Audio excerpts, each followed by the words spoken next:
प्रिय छात्र छात्राओं, ऑनलाइन क्लास में आपका पुनः हार्दिक स्वागत है। इस वीडियो में मैं आपके साथ बात करूंगा बलबन के संदर्भ में। आप देखते हैं कि इल्तुतमिश की मृत्यु 1236 में जब हुई, उसके बाद जो आप समय देखते हैं 30 वर्ष का जो समय है 1236 से 1266 ईस्वी, यानी 30 वर्ष का समय है सत्ता के लिए अमीरों और सुल्तानों के मध्य जो संघर्ष हुआ उसकी कहानी है ये पूरा 30 साल का समय, जिसमें इल्तुतमिश के जो वंशज थे उनमें और अमीरों में सत्ता प्राप्ति, अपने स्वार्थों की पूर्ति, महत्वाकांक्षाओं की पूर्ति का ये समय है। आप देखते हैं कि जब रजिया सुल्तान जब गद्दी पर बैठी, उसके समय कई अमीरों ने उसका विरोध किया। अंततः अमीरों की स्वार्थी महत्वाकांक्षाओं के कारण रजिया उनके षड्यंत्रों का शिकार हुई और वो 1240 में उसकी हत्या कर दी गई।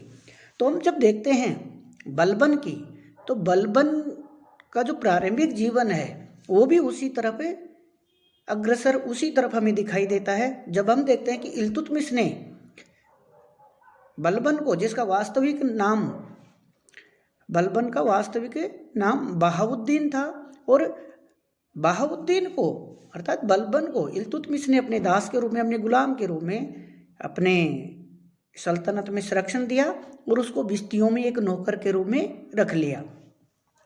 जब रजिया गद्दी पर बैठी इल्तुतमिश की मृत्यु के बाद, तो रजिया ने बहाउद्दीन अर्थात बलबन को अमीर ये शिकार के पद पर नियुक्त किया, और जो बलबन था अवसरवादी था, महत्वाकांक्षी था, और वो पासा पलटने में अपना समय जाया नहीं करता था, बल्कि उसका स्वार्थ सिद्ध होना चाहिए।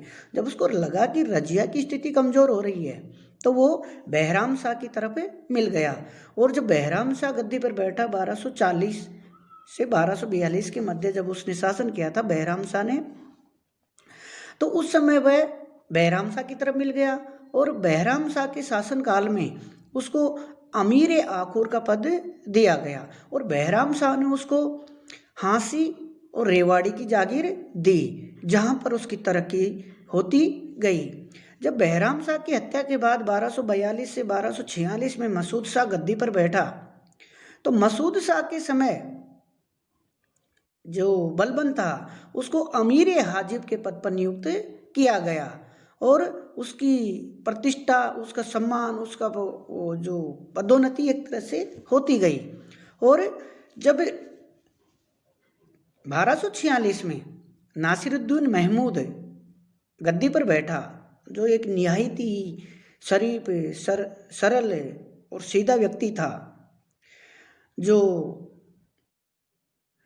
टोपियां सीकर अपना व्यक्तिगत खर्च चलाता था, एक संत प्रवृत्ति का शासक था, सुल्तान था, जो इल्तुतमिश का अंतिम वंशज गद्दी पर बैठा 1246 से 1266।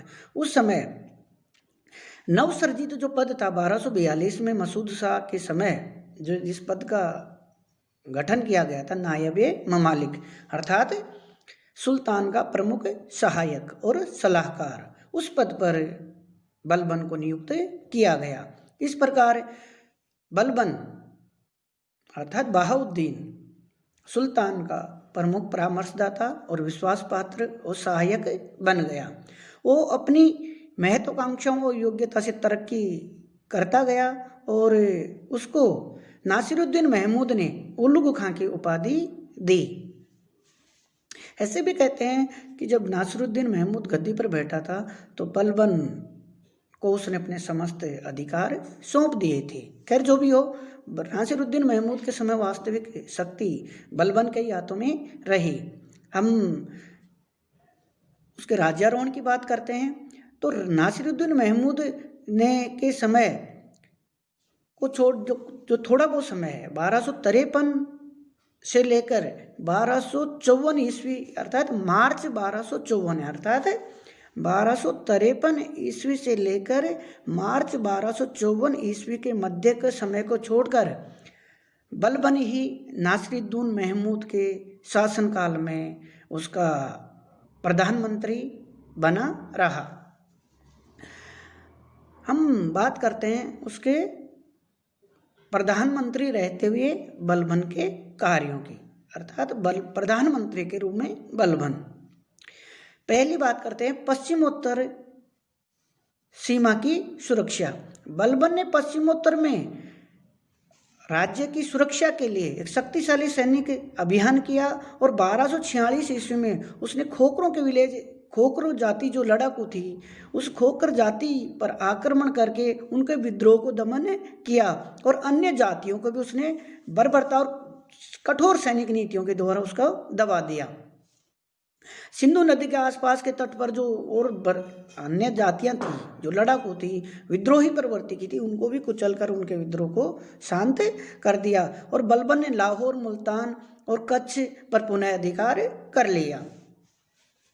दोआब और कटेहर, प्रधानमंत्री के रूप में उसका प्रमुख कार्य दूसरा था दोआब और कटेहर में शांति व्यवस्था स्थापित करना। बलबन ने 1247 ईस्वी में दोआब के उपद्रवी लड़ाकू लुटेरे हिंदू राजाओं के विरुद्ध सफल अभियान किया और उनके अनेक युद्धों के बाद कन्नौज का जो विख्यात दुर्ग था उस पर अधिकार कर लिया। 2 वर्ष पश्चात 1250 ईस्वी में दोआब और कटेहर के विद्रोह को पूरी तरह से उसने समाप्त कर दिया। तीसरी उसकी जो सफलता थी वो थी मेवात के विद्रोहियों का दमन। मेवात में जाटों ने मुस्लिम इतिहासकारों के अनुसार जो मेवात के जो राजपूत शासक थे वो विद्रोही प्रवृत्ति के थे और वो तुर्की सत्ता के लिए खतरा पैदा थे, लूटपाट करते थे, चोरी करते थे। इस वातावरण में जो वहाँ का भय और आतंक का जो वातावरण स्थापित हो चुका था उसके कारण बलबन ने इन मेवातियों पर छापामार युद्ध पद्धति के द्वारा जो उनको परेशान करते थे, लूटपाट करते थे, उस पर कठोर सैनिक अभियान करके इस विद्रोह को समाप्त किया। चौथा, राजपूताना। बलबन ने 1258 ईस्वी में रणथंभौर पर आक्रमण किया और बूंदी तथा चित्तौड़ तक आक्रमण करके धावा किया, लेकिन उसको कोई विशेष खास सफलता प्राप्त नहीं हुई। पांचवी, बुंदेलखंड, बघेलखंड और मालवा। चंदेलों की शक्ति बुंदेलखंड में काफ़ी बढ़ गई थी। बलबन ने 1248 ईस्वी में बुंदेलखंड पर आक्रमण किया। इससे चंदेल राजा का उत्तर की तरफ जो प्रभाव था, प्रसार जो उसका आक्रमण होते रहते थे वो समाप्त हो गया। बलबन ने 1250-51 ईस्वी में ग्वालियर पर आक्रमण किया और लेकिन वो चंदेल शासक की शक्ति को पूरी तरह से समाप्त नहीं कर पाया। इसी प्रकार मिनहाज लिखता है कि बलबन ने ग्वालियर, चंदेरी, मालवा और वरवर पर अभियान करके इन पर अधिकार कर लिया और यहाँ से बड़ी मात्रा में, बड़ी संख्या में धन प्राप्त किया था। बलबन द्वारा अन्य विद्रोहियों का दमन। मार्च 1253 में बलबन ने के खिलाफ एक सफल षड्यंत्र हुआ जिसके तहत उसको प्रधानमंत्री पद से हटा दिया गया था। उसके बाद सुल्तान नासिरुद्दीन महमूद ने उसको पुनः प्रधानमंत्री के रूप में स्थापित किया, नायब के रूप में स्थापित किया, पद दिया। तब उसने बलबन ने पुनः विद्रोहियों पर आक्रमण किया और उनकी हत्या करवा दी और उनके खिलाफ एक सफल नीति अपनाई। इस प्रकार बलबन ने अपने प्रधानमंत्री काल में सभी आंतरिक और बाह्य आक्रमणों से राज्य की रक्षा की, विद्रोहियों और उपद्रवी तत्वों को दबाते हुए सीमांत प्रदेशों में पर्याप्त सेना रखी और सेना के लिए सेना को अच्छे ढंग से प्रशिक्षित किया। इस प्रकार बलबन ने अब प्रधानमंत्री रहते हुए भी एक सफल प्रशासक के, प्रधानमंत्री के जो गुण दिखाए उसकी वास्तव में प्रशंसा की जाती है और उसमें योग्य गुणों का उसने परिचय दिया था। हम बात करते हैं बलबन सुल्तान के रूप में। नासिरुद्दीन महमूद ने ही बलबन को अपना उत्तराधिकारी घोषित किया था, क्योंकि नासिरुद्दीन महमूद के कोई संतान नहीं थी। और जो इतिहासकार है इब्न बतूता, जो इसने अपना ग्रंथ लिखा है रहला, इसके अलावा हिसामी, वो लिखते हैं कि बलबन ने ही नासिरुद्दीन महमूद को मरवाया था। इस प्रकार बलबन 1266 ईस्वी में गद्दी पर बैठा। हम बात करते हैं बलबन की प्रारंभिक कठिनाइयाँ, कि जब वो गद्दी पर बैठा बलबन, तो उसके लिए उस पर क्या क्या कठिनाइयाँ थी। पहली कठिनाई थी, समस्या थी रिक्त राजकोष। सल्तनत की आर्थिक स्थिति कमजोर हो चुकी थी। इल्तुतमिश के बाद जो विद्रोह हुए, जो उपद्रव हुए, उनमें काफ़ी धन व्यय हुआ। इसके अलावा जो राज परिवार, शासकों के भोग विलास, सैनिक युद्धों, उपद्रवियों को दबाने पर आदि पर काफ़ी धन व्यय हुआ। इसलिए जो बलबन को राजकोष मिला वो खाली था और रिक्त राजकोष उसकी बड़ी समस्या थी। दूसरी उसकी समस्या थी 40 गुट का विरोधी रुख, अर्थात जो 40 गुलामों का दल इल्तुतमिश ने स्थापित किया था, बनाया था, वो उसकी जो स्वार्थी थी, महत्वाकांक्षाएं थी, वो शासकों को हटाने और बनाने में लगे हुए थे। बनाने वाले अपने स्वार्थों की पूर्ति में लगे हुए थे। वो उसकी विरोधी जो रुख था वो भी बलबन के लिए खतरा था, बड़ी समस्या थी। जो स्वयं भी इस गुट का सदस्य रह चुका था, वो जानता था कि ये जो गुट है 40 गुलामों का, उसको शांति से शासन करने नहीं देगा। तीसरी उसकी बड़ी समस्या थी मेवातियों, राजपूतों और भूमिपतियों की लूटमार। दोआब के विद्रोहियों तथा मेवात के कारण चारों तरफ आतंक और भय का जो वातावरण स्थापित था, जिसमें दिल्ली का जो दरबार, जो मेन गेट था, वो दोपहर बाद ही बंद कर दिया जाता था, क्योंकि वो जो मेवाती थे वो लूटपाट करते थे, डकैती डालते थे, जिससे महिलाएं सुरक्षित नहीं थी और कोई भी व्यापारिक गतिविधियां भी संभव नहीं हो पा रही थी। इसलिए उन जो मेवाती डकैत राज लुटेरे थे, वो उनको समाप्त करना, उनके विद्रोह को दबाना, उनकी विरोधी गतिविधियों को दबाना भी बलबन के लिए एक महत्वपूर्ण चुनौती और समस्या थी। चौथी महत्वपूर्ण समस्या थी राजपूत शक्ति का पुनरुत्थान। राजपूताना, बुंदेलखंड, बघेलखंड आदि में राजपूतों की बढ़ती हुई शक्ति भी बलबन के लिए एक महत्वपूर्ण चुनौती थी।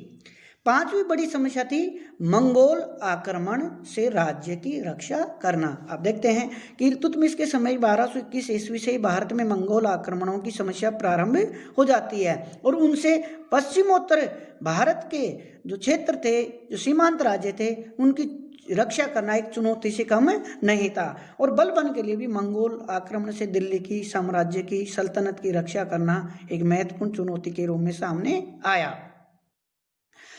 अब हम बात करेंगे अगले वीडियो में बलबन ने किस तरह अपनी योग्यता, अपनी प्रतिभा, अपनी शक्ति, कठोर सैन्य नीतियों और सुदृढ़ सैन्य कार्रवाइयों, सख्त सैन्य कार्रवाइयों, सख्त निर्णय क्षमता के आधार पर उसने जो नीति अपनाई, जो सत्य की नीति थी, उस नीति के द्वारा उसने अपनी समस्याओं को किस तरह दूर किया, चुनौतियों का किस तरह मुकाबला किया और किस तरह उसने अपनी सफलताएं अर्जित की, किस तरह अपने उपलब्धियां प्राप्त की, उसकी अगले वीडियो में चर्चा करेंगे। धन्यवाद।